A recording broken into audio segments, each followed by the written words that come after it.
Bienvenue sur votre chaîne, Info de l'heure. Avant de commencer la vidéo, n'oubliez pas de vous abonner à notre chaîne, en cliquant sur le petit bouton rouge, situé en bas de votre petit écran, et d'activer également la cloche de notification pour ne pas rater nos prochaines vidéos. Bon visionnage. Après 3 tentatives infructueuses de 3 présidents démocratiquement élus, de réviser la loi fondamentale, le chef de la junte militaire qui dirige la 3e transition au Mali entend la réécrire carrément pour, dit-il, doter le Mali d'une constitution afin de pallier les nombreux dysfonctionnements institutionnels ayant conduit à des ruptures de l'ordre constitutionnel.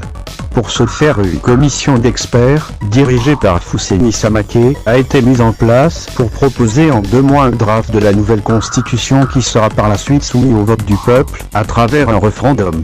Assimi Goïta réussira-t-il à écrire une nouvelle constitution, là où les 3 anciens présidents ont échoué de la réviser? Se butera-t-il à la farouche opposition du mouvement démocratique? Quelles peuvent être les faiblesses de la nouvelle démarche?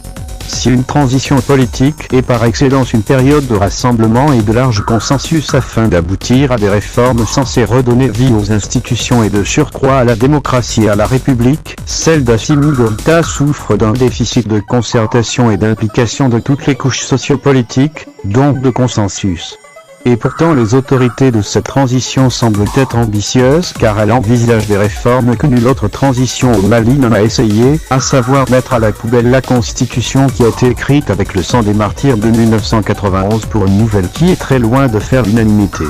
En effet, si personne ne remet en cause la nécessité de réviser l'ancienne constitution pour l'adapter aux nouvelles réalités de la société malienne en pleine mutation, nombreux sont ceux qui émettent des réserves à la rédaction d'une nouvelle constitution et pour cause.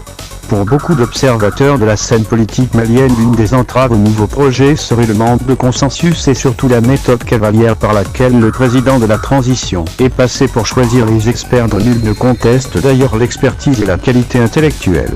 À la question de savoir est-ce que Assimi Goïta réussira là où Alpha, ATT et IBK ont échoué, la réponse est probablement négative, car les prémices d'une nouvelle levée des boucliers sont perceptibles. Un autre Antabana serait déjà en gestation. Et pourtant le président avait les coudées franches pour rassembler les Maliens autour du Mali. Assimi Goïta